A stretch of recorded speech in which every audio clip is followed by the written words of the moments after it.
Oke, pada kesempatan kali ini kami berdua, Tio sama saya ingin menjelaskan mengenai apa sih One Prestasi dan Perbuatan melawan hukum atau yang disingkat PMH. oke, eh, Langsung aja. langsung aja ya. One Oke. Prestasi dulu ya. Oke. Oke. Kalau yang pertama tuh kita akan bahas tentang one prestasi.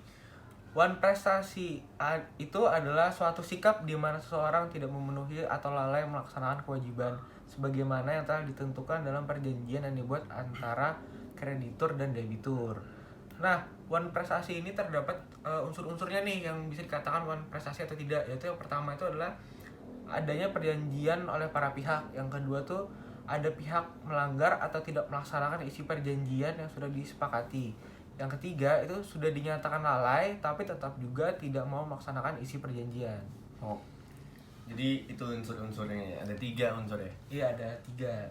Nah, kalau perbuatan melawan hukum, penjelasan perbuatan menurut hukum adalah sebagai kumpulan dari prinsip-prinsip hukum yang bertujuan untuk mengontrol atau mengatur perilaku berbahaya dan untuk memberikan tanggung jawab atas suatu kerugian yang terbit dari interaksi sosial dan untuk juga menyediakan ganti rugi terhadap para korban dengan suatu gugatan yang tepat.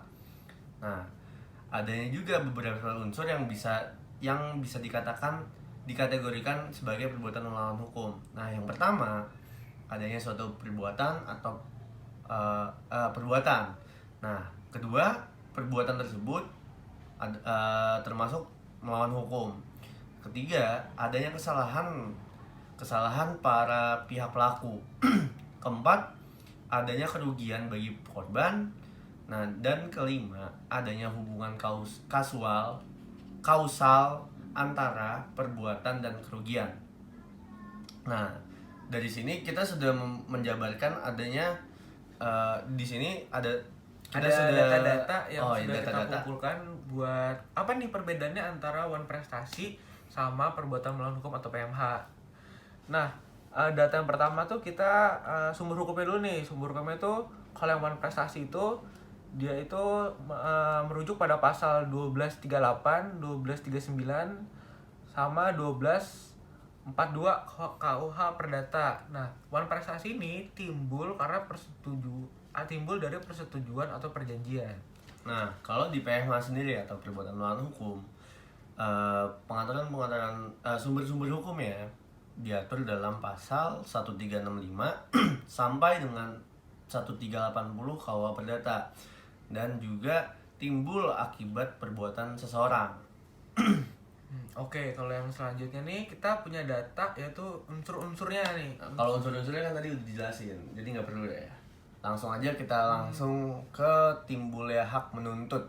Nah, timbul hak menuntut ini tuh kalau dari one prestasi itu hak menuntut ganti rugi dalam one prestasi muncul dari pasal 1243 KUH Perdata yang ada prinsipnya membutuhkan pernyataan lalai. Nah, atau tuh bahasa hukumnya tuh kita sebut tuh biasanya somasi. Pernyataan lalai itu somasi. Somasi yang bisa kita sering denger tuh. Iya.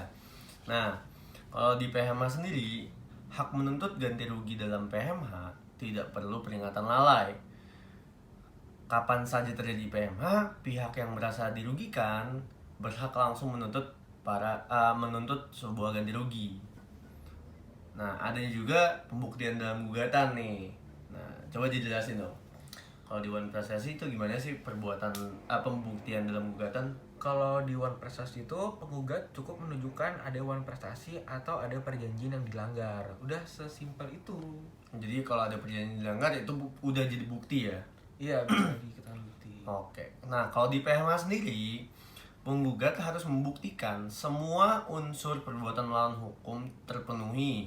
Selain itu, mampu membuktikan adanya kesalahan yang dibuat oleh debitur. Jadi benar-benar harus terinci.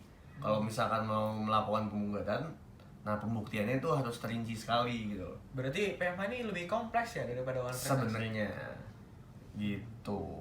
Nah, ada juga ini nih tuntutan ganti rugi ya. Iya, data tuntutan ganti rugi ini bedanya. Kalau di one prestasi itu KUH Perdata itu sudah mengatur tentang jangka waktu perhitungan ganti rugi yang dapat dituntut. serta jenis dan jumlah ganti rugi yang dapat dituntut dalam wan prestasi. Nah, terus gugatan prestasi itu tidak dapat menuntut pengembalian pada keadaan semula.